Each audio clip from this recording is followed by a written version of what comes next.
लोकसभा में निर्मला सीतारमण ने कांग्रेस द्वारा सरकार पर लगाए गए हम दो हमारे दो के आरोपों का जवाब दिया। निर्मला सीतारमण ने कहा कि हम दो हमारे दो का मतलब है कि हम लोग दो पार्टी की चिंता कर रहे हैं, जबकि दो और लोग हैं जिनकी हमें चिंता करनी है, बेटी और दामाद, लेकिन हम ऐसा नहीं करते हैं। निर्मला ने कहा कि पीएम स्वनिधि योजना के तहत 50 लाख स्ट्रीट वेंडर्स को एक साल के लिए 10,000 रुपए दिएंगे। कांग्रेस पर हमला करते हुए वित्त मंत्री निर्मला सीतारमण ने कहा कि पीएम स्वनिधि योजना से गरीबों को फायदा हुआ है, दलितों और पिछड़ों को फायदा हुआ है। हम इनके लिए काम करते हैं, किसी दामाद के लिए काम नहीं करते हैं। लोकसभा में नेता विपक्ष अधीर रंजन चौधरी ने कहा कि जम्मू कश्मीर से अनुच्छेद 370 को हटाने के वक्त केंद्र जो सपने दिखाए थे वो पूरे नहीं हुए हैं। जम्मू कश्मीर पुनर्गठन विधेयक 2021 पर चर्चा के दौरान नेता विपक्ष अधीर रंजन चौधरी ने कहा कि जम्मू कश्मीर में स्थिति अब तक सामान्य नहीं हुई है। 90,000 करोड़ का स्थानीय बिजनेस समाप्त हो गया है। हम आपसे जानना चाहते हैं कि जम्मू कश्मीर में हालात कैसे सुधरेंगे।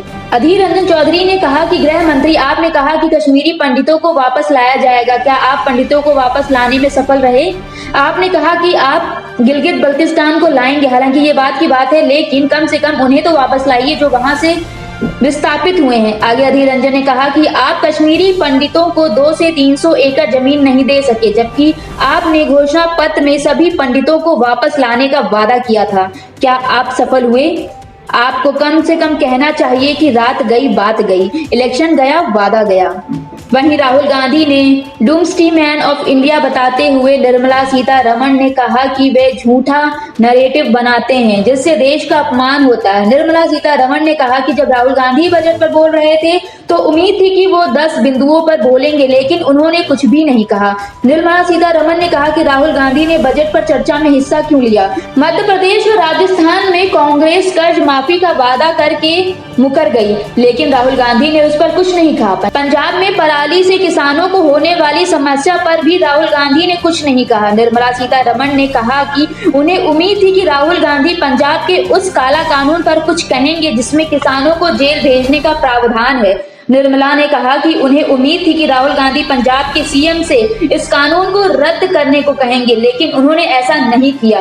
आगे उन्होंने कहा कि उन्हें उम्मीद थी कि राहुल गांधी बताएंगे 3 कृषि कानून में क्या गड़बड़ी है, लेकिन राहुल गांधी ने ये भी नहीं कहा। राहुल गांधी पर हमला करते हुए वित्त मंत्री ने कहा कि कांग्रेस नेता हमेशा प्रधानमंत्री का अपमान करते हैं, फिर चाहे अब के प्रधानमंत्री हो या फिर तब के प्रधानमंत्री हो। पूर्व पीएम मनमोहन सिंह जब विदेश गए थे तो राहुल गांधी ने उनकी ओर से लाए गए अध्यादेश को फाड़कर फेंक दिया था। निर्मला सीतारमण ने कहा कि मेरा अंतिम पॉइंट है जो वो फेक नैरेटिव बना रहे हैं। मुझे याद है वे कोरोना के दौरान क्या बोल रहे थे। निर्मला ने कहा कि जब बॉर्डर पर कुछ क्राइसिस होता है तो सरकार से बात न करके उनके दूतावास से बात करते हैं। कभी भी भारत पर भरोसा न कर बाहर के लोगों पर भरोसा करते हैं। ब्रेकिंग इंडिया फोर्सेस के साथ मिलते हैं। संवैधानिक रूप से चुने गए लोगों के लिए गलत शब्दों का इस्तेमाल करना और फिर माफी मांग लेना, मुझे लगता है कि वो भारत का डूम्सडे मैन बनते जा रहे हैं।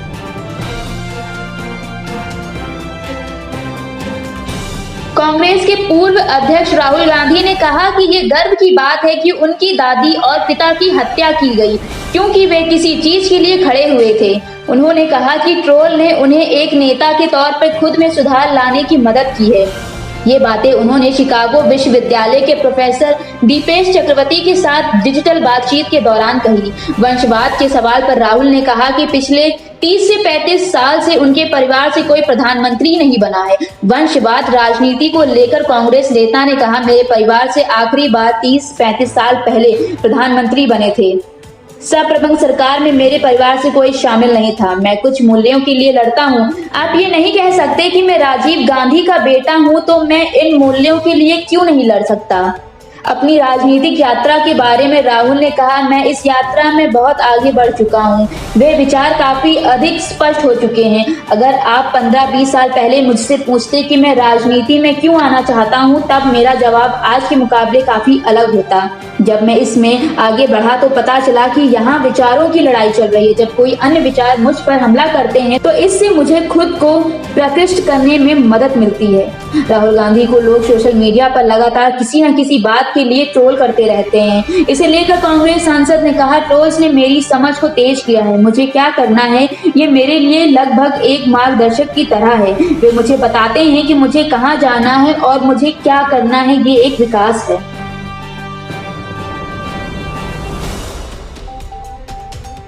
बिहार में कोरोना जांच में बड़े पैमाने पर गड़बड़ी को लेकर विपक्ष नीतीश सरकार पर हमलावर हो गई है।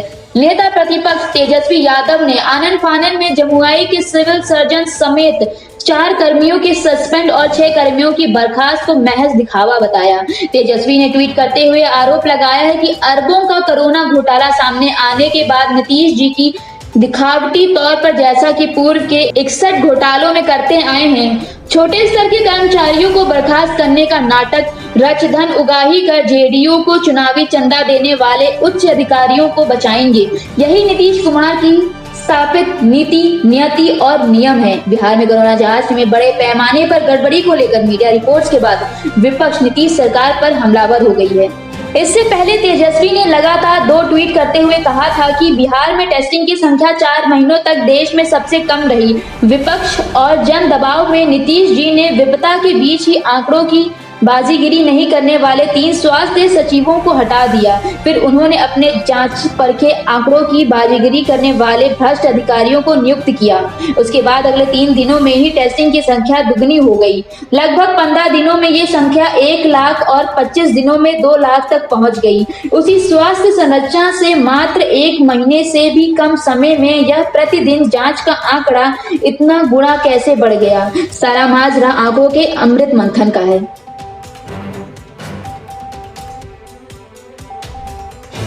देश में कोरोना वायरस के मामलों में उतार चढ़ाव का सिलसिला जारी है। देश में कोरोना के मामलों और संक्रमण से होने वाली मौतों में आज वृद्धि हुई है। पिछले 24 घंटे में संक्रमण के 12,143 नए मामले रिपोर्ट किए गए हैं। वहीं इस अवधि में कोरोना वायरस से 103 से अधिक लोगों की जान चली गई है। बता दें कि गुरुवार को कोरोना के नए 9,309 मामले रिपोर्ट किए गए हैं और संक्रमण से होने वाली मौतों की संख्या 87 बताई जा रही है। स्वास्थ्य मंत्रालय के ताजा आंकड़ों के अनुसार पिछले 24 घंटों में 11,395 कोरोना मरीज स्वस्थ हो गए हैं। इसी के साथ देश में अब तक 1,06,625 मरीज कोरोना वायरस को मात देने में सफल रहे। बता दें कि आज कई दिनों बाद कोरोना के नए मामलों की तुलना में ठीक होने वाले मरीजों की संख्या कम है, जबकि इससे पहले रोजाना आधार पर दर्ज होने वाले नए कोरोना केसों की तुलना में ठीक होने वाले मरीजों की संख्या अधिक चल रही थी। देश में कोरोना के सक्रिय मामले घटकर 1,36,571 रह गए हैं, जिनका अस्पताल में इलाज चल रहा है।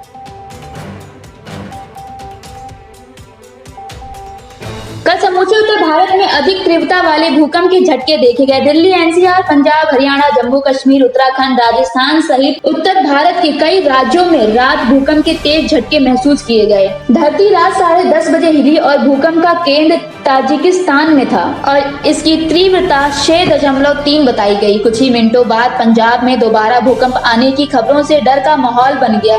भूकंप विज्ञान विभाग ने पहले भूलवश बताया था यह भूकंप का केंद्र पंजाब के अमृतसर में 19 किलोमीटर की गहराई पर केंद्रित था। हालांकि उसने बाद में संशोधित बयान जारी कर पुष्टि की कि भूकंप दरअसल ताजिकिस्तान में आया। विभाग ने कहा कि यह गलती सॉफ्टवेयर के कारण हुई। राष्ट्रीय भूकंप विज्ञान केंद्र ने बताया कि भूकंप की तीव्रता 6.3 मापी गई है। भूकंप रात 10:34 पर आया। इसमें जान माल के नुकसान की तत्काल कोई खबर नहीं है। भूकंप से राष्ट्रीय राजधानी दिल्ली समेत अन्य स्थानों पर लोगों में दहशत फैल गई। भूकंप के डर से लोग घरों से बाहर निकल आए। जब भूकंप आया तब कांग्रेस नेता राहुल गांधी शिकागो विश्वविद्यालय के छात्रों से डिजिटल तरीके से संवाद कर रहे थे। तभी उन्होंने कहा कि पूरा कमरा हिल रहा है। वहीं नेशनल कॉन्फ्रेंस के नेता उमर अब्दुल्ला ने ट्वीट किया, 2005 में आए भूकंप के बाद से श्रीनगर में आया कोई झटका इतना शक्तिशाली नहीं था जिसने मुझे घर से बाहर जाने को मजबूर किया हो। मैंने कंबल लिया और भागा।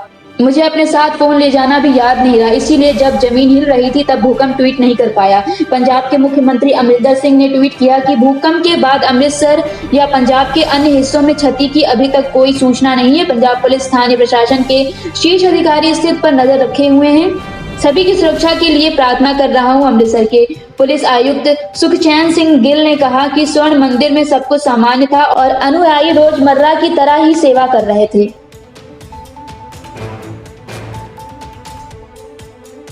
इंडियन प्रीमियर लीग के नए सीजन की तैयारियां शुरू हो गई। 18 फरवरी को चेन्नई में नई सीजन के लिए मनी ऑक्शन किया जाएगा। इसके लिए सभी टीमों ने अपने अपने बजट के हिसाब से खिलाड़ियों को चिन्हित करना शुरू कर दिया है। एक मजबूत कप्तान के बाद रॉयल चैलेंजर्स बेंगलुरु की किस्मत बदल रही है। आईपीएल इतिहास में आज तक आरसीबी एक भी खिताब नहीं जीत पाई। भारत के पूर्व क्रिकेटर मनोज तिवारी ने इसके कई कारण बताए। वहीं मनोज तिवारी ने कहा, विराट के आईपीएल में सफल नहीं होने के कई कारण हैं। उनका रिकॉर्ड बतौर भारतीय कप्तान ज्यादा बेहतर है। आरसीबी की अपेक्षा आपको एक अच्छी टीम बनाने के लिए अच्छे कॉम्बिनेशन की जरूरत होती है। उन्होंने कहा, एबी डिविलियर्स अगर पूरे टूर्नामेंट में उपलब्ध रहते हैं तो वह किसी और को मौका नहीं दे पाते हैं। एबी डिविलियर्स पहले 6 से 7 मैचों में प्रदर्शन से बहुत प्रभावित नहीं कर पाते हैं। आगे उन्होंने कहा, अगर कोई ओवरसीज खिलाड़ी अच्छा प्रदर्शन नहीं कर पाता है तो ऐसे में टीम की समस्या बढ़ जाती है।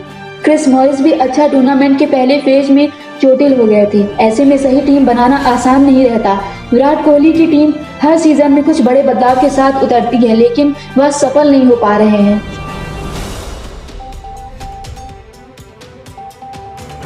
देश के राष्ट्रीय सुरक्षा सलाहकार अजीत डोभाल की सुरक्षा व्यवस्था बढ़ा दी गई है।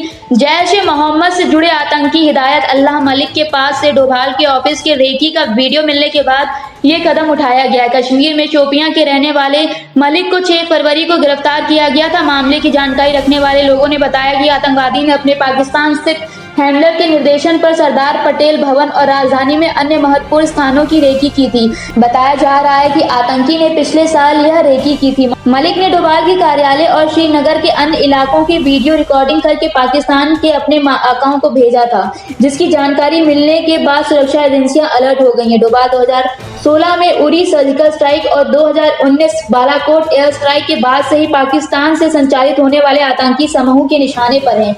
एनएसए को होने वाली संभावित खतरे के बारे में सुरक्षा एजेंसियों और केंद्रीय गृह मंत्रालय को अवगत करा दिया गया है। दिल्ली और श्रीनगर के अधिकारियों ने बताया कि आतंकी से पूछताछ के दौरान डोभाल के कार्यालय के वीडियो के बारे में जानकारी सामने आई है। मलिक के खिलाफ जम्मू के गंगेयाल पुलिस स्टेशन में धारा 18 और 20 यूएपी अधिनियम के तहत एफआईआर दर्ज की गई है। मलिक, जो जैश फ्रंट समूह का प्रमुख है, लश्कर-ए-मुस्तफा को अंगतांग से गिरफ्तार किया गया था। उसके कब्जे में हथियार और गोला बारूद बरामद हुए हैं। जानकारी के अनुसार हिदायत ने पूछताछ करने वालों को बताया है कि 24 मई 2019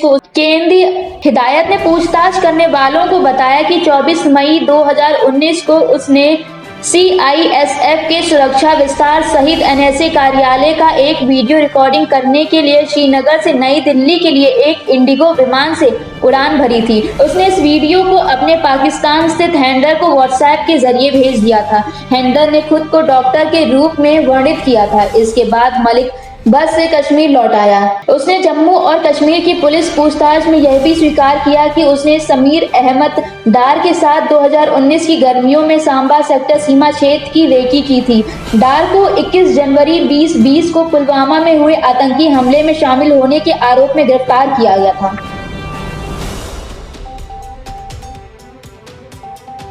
रक्षा मामलों पर संसद की स्थायी समिति ने पूर्व लद्दाख क्षेत्र में पैंगोंग झील और गलवान घाटी का दौरा करने का फैसला किया है। भाजपा के वरिष्ठ नेता जुएल ओरान की अध्यक्षता वाली समिति मई या जून के अंतिम हफ्ते में वहां के दौरे पर जा सकती है। कांग्रेस नेता राहुल गांधी भी इस समिति के सदस्य हैं। ये फैसला समिति की पिछली बैठक में लिया गया था। उस बैठक में गांधी शामिल नहीं हुए थे।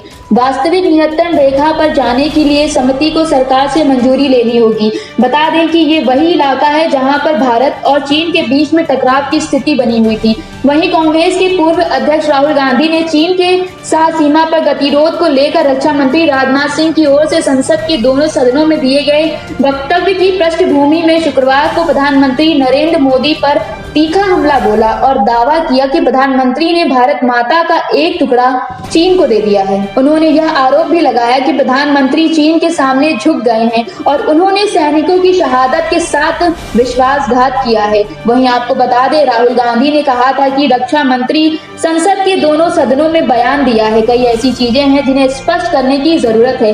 पहली बात ये कि इस गतिरोध के शुरुआत से ही भारत का यह रुख रहा है कि अप्रैल 2020 से पहले की यथास्थिति बहाल होनी चाहिए, लेकिन रक्षा मंत्री के बयान से स्पष्ट है कि हम फिंगर 4 से फिंगर 3 तक आ गए हैं। उन्होंने कहा कि देपसांग के इलाके में चीन अंदर आया है। रक्षा मंत्री ने इस बारे में एक शब्द नहीं बोला।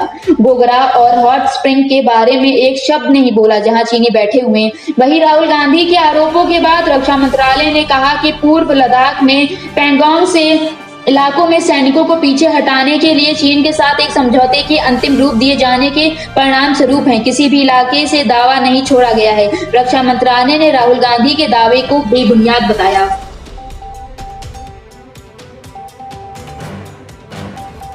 आज लगातार 5वें दिन पेट्रोल डीजल के दामों में बढ़ोतरी देखी गई है। वहीं कई शहरों में पेट्रोल के दाम 100 रुपए प्रति लीटर के करीब पहुंच गया है। देश के मेट्रो शहरों में पेट्रोल की कीमतें 25 से 30 पैसे तक बढ़ाई गई हैं। वहीं डीजल के दामों में 35 पैसे तक की बढ़ोतरी हुई है।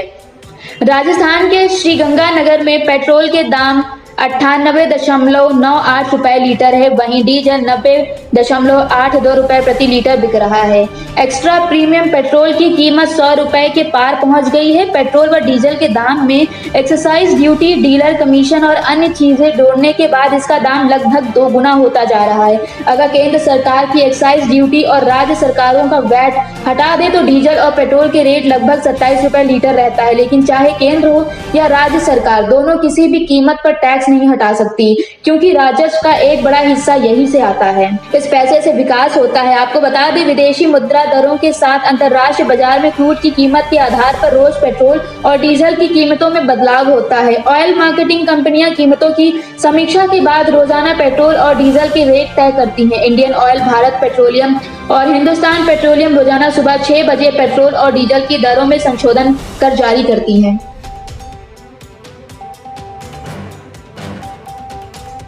ब्रिटेन में एक मीडिया निगरानी संस्था ने खालसा टीवी पर देश के सिख समुदाय को हिंसा और आतंकवाद के लिए परोक्ष रूप से उकसाने के मकसद से एक संगीत वीडियो और एक परिचर्चा कार्यक्रम प्रसारित करने के मामले में कुल 50,000 पाउंड यानी 50,24,022 रुपए का जुर्माना लगाया है।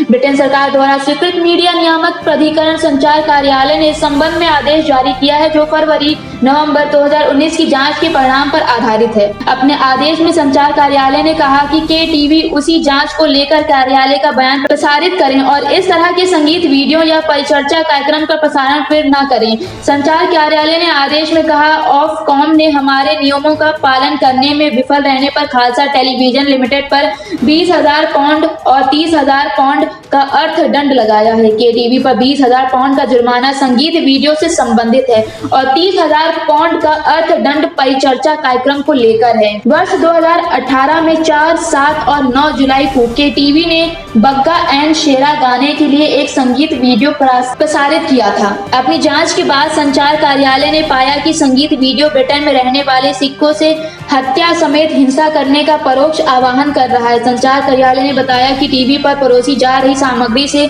दर्शकों को प्रभावित करने की कोशिश की जा रही थी, जो प्रसारण नियमों का उल्लंघन है।